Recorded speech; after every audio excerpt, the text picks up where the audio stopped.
Hi and welcome to the Market Alert for the 10th of August 2021. So bonds, black, gold and bullion dumped as Bitcoin jumps to 3-month highs.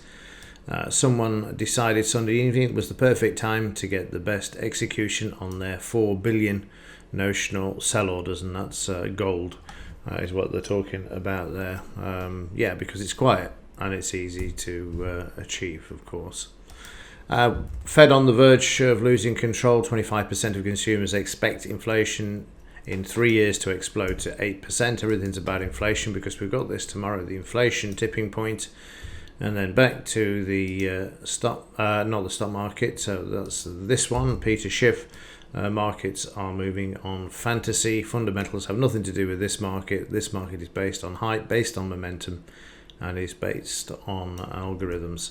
And then, of course, this little beauty here, they smashed gold and silver, and we could see the completion of the next $3.5 trillion stimulus budget resolution out by the end of the week. The Democrats accelerate plans to overhaul the country's climate, childcare and healthcare laws through the budget reconciliation process. Don't you just love the names they give to all of these excuses to print more and more money? It's incredible. $3.5 trillion coming soon.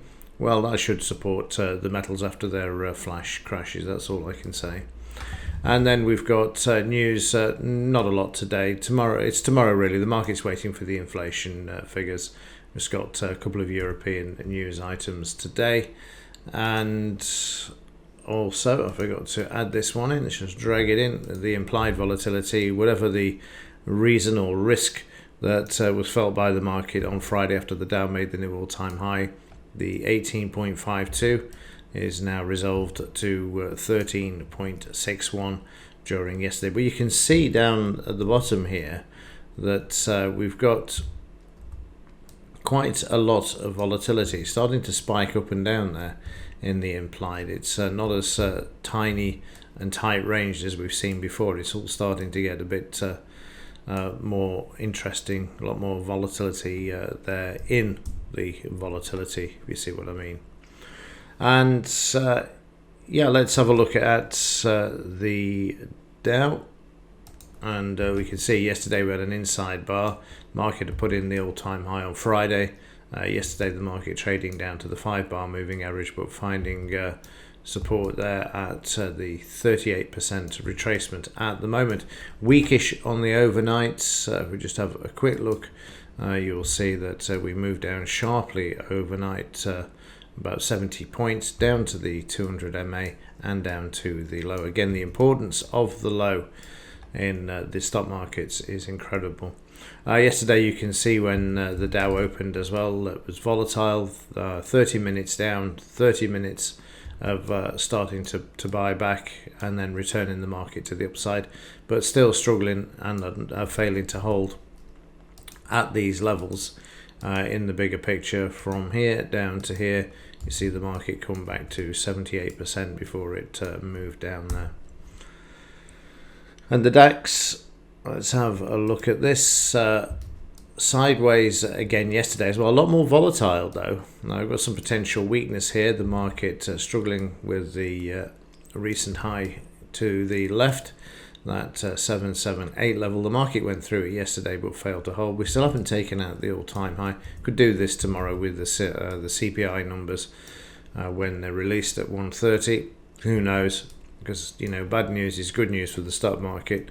But for the metals markets, it's the opportunity to slam the prices so that they can make a few quid. And prices still above the 5-bar moving average at the moment, but sideways there. In the 30-minute chart, again, you can see we took off to the upside, and then basically we just traded sideways. I mean, it was awful. We had a sell signal at 2:30 when the Dow opened and moved lower by 50 points. And then this reversed and moved back to the upside.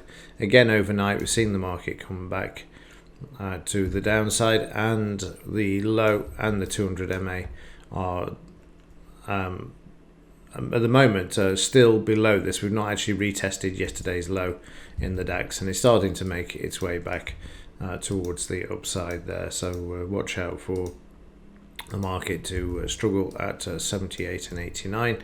Also, the futures market kicking in at 7 a.m. will be interesting as well. In the 2-minute charts, we'll just have a quick look through here. And again, as you can see overnight, there's the quick sell-off in the DAX. And yeah, so we've got, I was looking for the overnight. So we were above the DP here. We broke through, and now we're back through the DP as well. So looking again, here we've got the DP. We've got yesterday's high is only 50 points away. The market's already making some sort of a charge towards this. And finally, in the dollar, you can see this hitting the 89 area and looking a bit weakish at the moment as it starts to move back. The price bar for yesterday, you can see that the volume is at least 90% of the previous, i.e. Friday's, and the range is less. So there's a bit of selling into the dollar yesterday as the market moved to the upside. Silver, you can see we've got some significant volume there, but that's only tick volume. The real volume is here.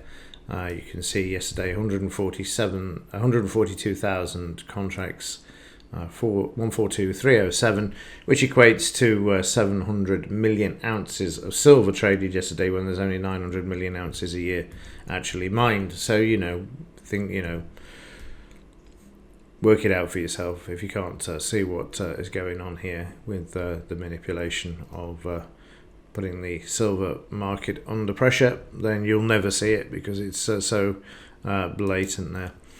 And in gold, let's have a look at gold. Also, there you can see coming off the lows yesterday, 1676. I think I've got two of these in there.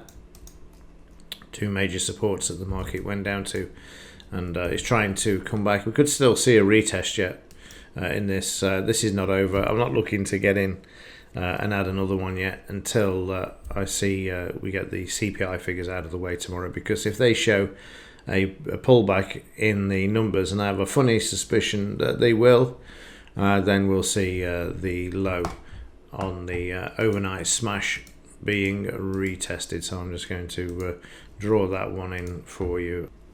So 22.32 is that overnight low. So in yesterday's DAX, looking at it in a bit more detail, we can see that the futures market was sideways, started to move a little bit, and then we moved higher back to Friday's high, which you can see there, but failing to get there. The market pulling back a bit and then just trading sideways. We had a sell signal, but notice how small these two price bars are that follow, and also the volume as well. Prices then move lower, take out the BRN and start to head to the downside. But again, you can see how they start to buy back. More volume in this bar. The range is less than the previous bar. So we've got a situation where there's profits being taken. We've got the 200 MA there as well. And then we see the market being tested. It's not going to go anywhere. And as it comes back, I decide to get out with a small loss. And then the market just trades sideways for the next hour and a half, and it just did absolutely nothing. It went down to the 200 MA, which you can see there. You see them buying back there with the green bar. And then we move on to the afternoon, and the market again had just traded sideways. We kicked off with the market putting in this sell signal. This moved lower, and then I just followed it down with the 5-bar moving average. The low was an interesting, because I thought it was going to actually move back to the upside there as they bought back at the low. But they decided not to do this. The market staying below the 5-bar moving average, the momentum down. And then as it started to come back, I mean, there's a big difference here, because as the market gets to the BRN, you can see 37, 40 points. But as it starts to come back against the 5-bar, this is reduced by 10 points. And then the market just made its way back to the upside quietly, just drifting sideways. Like I say, it was really the anticlimax to Friday's all-time high for the Dow. And you can see as the prices move to the upside there, it stops at 89 from the high, before the open to here, traded back, stops at 89 and then just trades sideways to lower once more. Okay, that will do it for today. Like I say, today is the day before the CPI figure, so we don't know what to expect. It could be fairly quietish, I would imagine. Okay, that's it for this one. As ever, thanks for watching. See you in the next one.